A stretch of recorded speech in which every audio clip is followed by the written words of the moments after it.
Planear, buscar y sistematizar información para construir un texto académico. Felipe Cifuentes, Carlos Sánchez y Natalia Márquez. Bienvenido o bienvenida, estudiante.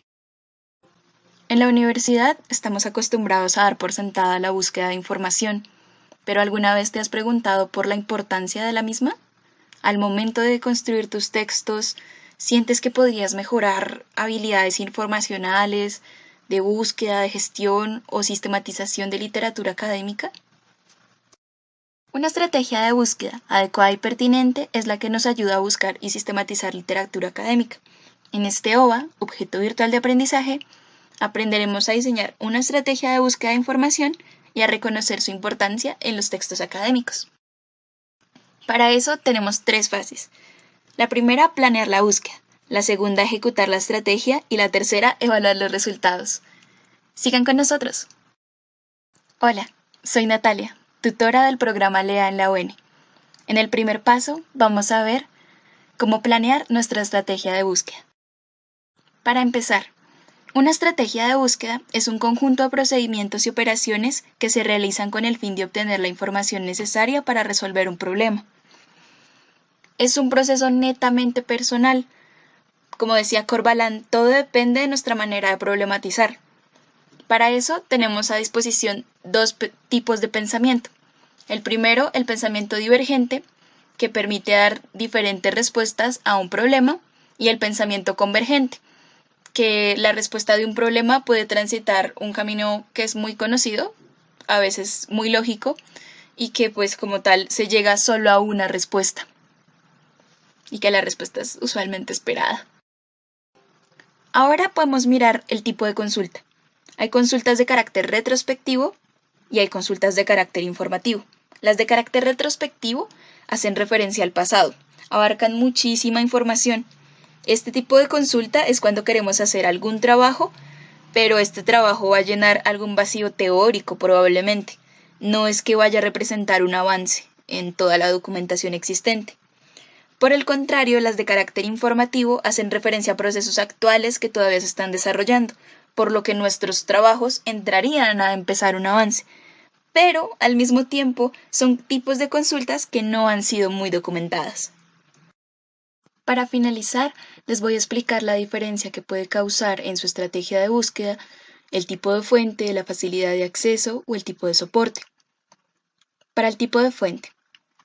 La fuente primaria incluye libros, revistas, tesis, informes o trabajos investigativos, los cuales contienen información nueva y original. Para las fuentes secundarias, estas contienen información producto de análisis o de extracción que refiere a fuentes primarias. Entonces ahí encontramos las enciclopedias o las antologías. Para la facilidad de acceso tenemos las fuentes publicadas, que son en los canales habituales de comercialización, como las editoriales o las revistas. Las inéditas o no publicadas, como las tesis o informes, que se quedan en los repositorios institucionales. Y las reservadas, que son solamente para cierto tiempo o para ciertos usuarios. Y por último, el tipo de soporte. Tenemos las impresas, las audiovisuales, las automatizadas o digitales. Hola a todos y todas, yo soy Carlos Sánchez, soy tutor de LEA y en este módulo 2 vamos a comenzar a ver cuál es la estrategia para ejecutar nuestra búsqueda. El primer paso fundamental para ejecutar la estrategia de búsqueda es delimitar su nivel y su cobertura. Es importante que establezcamos 5 coordenadas que nos van a permitir delimitar nuestra búsqueda. La primera es el marco temporal. Debemos preguntarnos cuál es el espacio de tiempo al cual queremos hacer referencia en nuestra búsqueda. Esto va a depender, por supuesto, del tipo de texto que estamos construyendo. Si queremos hacer un estado del arte, seguramente buscaremos literatura reciente, que va a ser muy distinto si vamos a hacer un estudio histórico sobre algún periodo particular. La cobertura geográfica responde a la pregunta de cuál es el espacio geográfico particular que queremos buscar. Puede ser una investigación sobre un municipio, un país, una comunidad, etc. El tipo de fuente hace referencia a la diferencia entre una fuente primaria, es decir, un estudio original sobre algún tema, y una fuente secundaria, que es un análisis o una interpretación sobre una fuente primaria. La tipología documental es muy importante, porque a través de esto vamos a elegir qué clase de documentos queremos recuperar.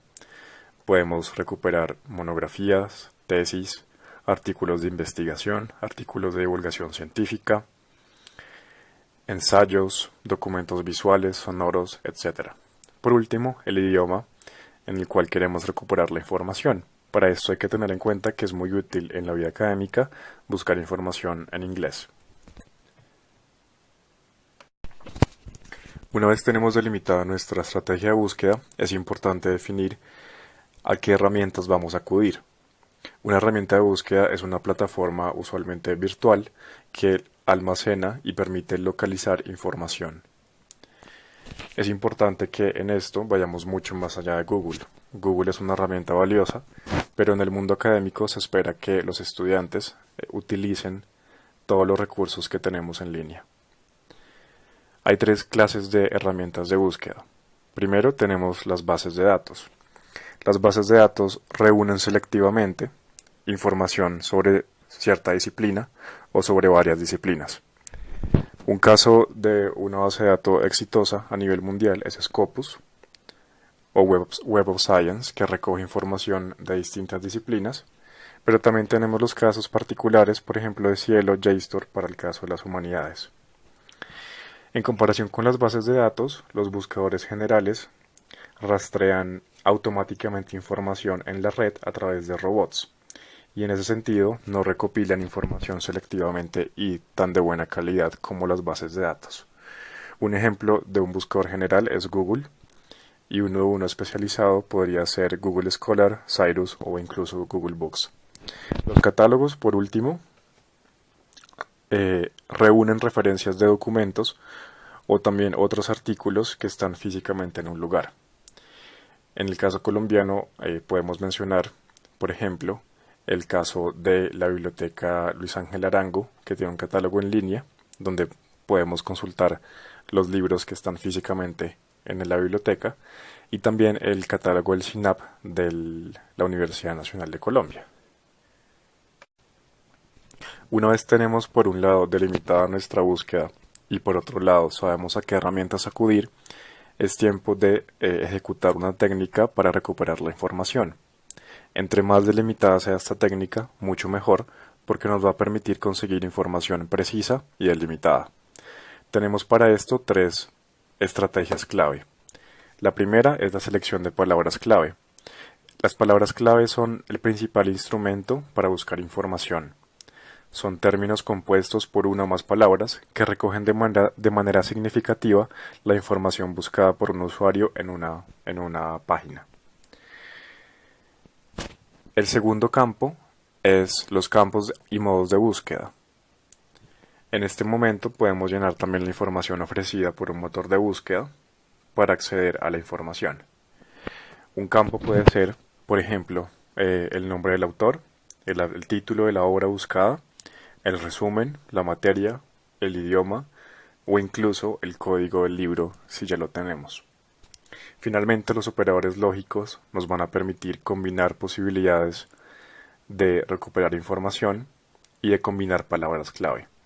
Podemos tener entonces dos palabras clave, dos palabras compuestas, que unimos por medio de un operador lógico como AND o OR, que quiere decir y u o.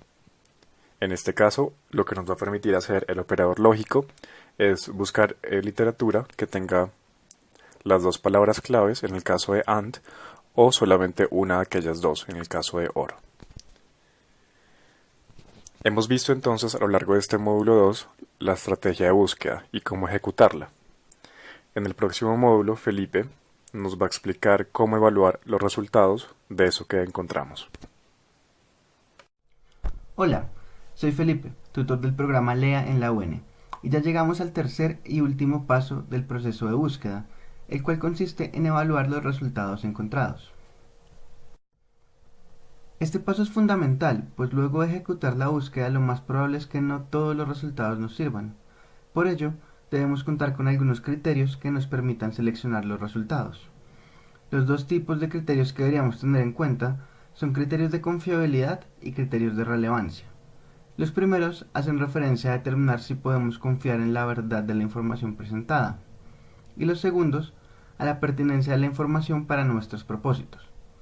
Siempre revisamos primero la confiabilidad y luego la relevancia, pues no nos sirve de nada tener un documento que parezca pertinente, pero que contenga información de dudosa procedencia. Para evaluar la confiabilidad de un documento, podemos tener en cuenta 4 criterios. Primero, debemos saber quién es el autor y si tiene autoridad o competencia para hablar del tema que estamos consultando, o si hace parte de una institución que es reconocida por trabajar con ese tema. Asimismo, debemos verificar si el lugar o el portal web donde encontramos el documento está acreditado para publicar textos académicos. Por ejemplo, es muy útil verificar si la página tiene un dominio comercial, .com, o un dominio gubernamental, .gov, o institucional, .org, o .edu, o como en el caso de la Universidad Nacional de Colombia, .unal. Los dominios comerciales tienden a ser menos confiables que los institucionales y gubernamentales. En esta misma línea, también nos ayuda a evaluar la confiabilidad, averiguar la audiencia a la que va dirigida el documento o la página en la que está el documento, así como el objetivo de estos. En general, no se puede confiar en documentos o páginas de tipo publicitario o dirigidos a un público no académico. Por último, es importante determinar si los contenidos del texto se presentan con objetividad, es decir, de forma imparcial, si se provee información exacta y se incluyen referencias o evidencias de toda la información presentada. Una vez que tengamos razones para confiar en el documento, es momento de verificar si efectivamente es relevante para nuestros propósitos. Existen también 4 criterios que nos pueden ayudar a evaluar esto. El primero de ellos es identificar el propósito o enfoque desde el que el documento aborda el tema que estamos consultando. Existen muchas maneras de abordar un mismo tema, incluso dentro de una misma disciplina, y puede que no todas puedan servirnos. Un segundo criterio es la actualidad del documento. En general, a menos de que nuestra tarea tenga un propósito histórico o hayamos definido deliberadamente un rango de tiempo amplio para la estrategia de búsqueda, deberíamos ceñirnos a resultados publicados en los últimos 3 o 5 años. También podemos indagar acerca de la originalidad de la información presentada. Entre los documentos recuperados encontraremos algunos que principalmente sistematizan información de otras fuentes y otros que presenten avances novedosos propios. Debemos decidir qué tipo de documento es más pertinente para el propósito de nuestra búsqueda. Finalmente, es importante verificar la profundidad con la que el documento aborda el tema, pues puede que encontremos un documento que presente elementos muy generales que no aporten mucho a lo que queremos lograr, o uno que ahonde en detalles que no consideremos relevantes.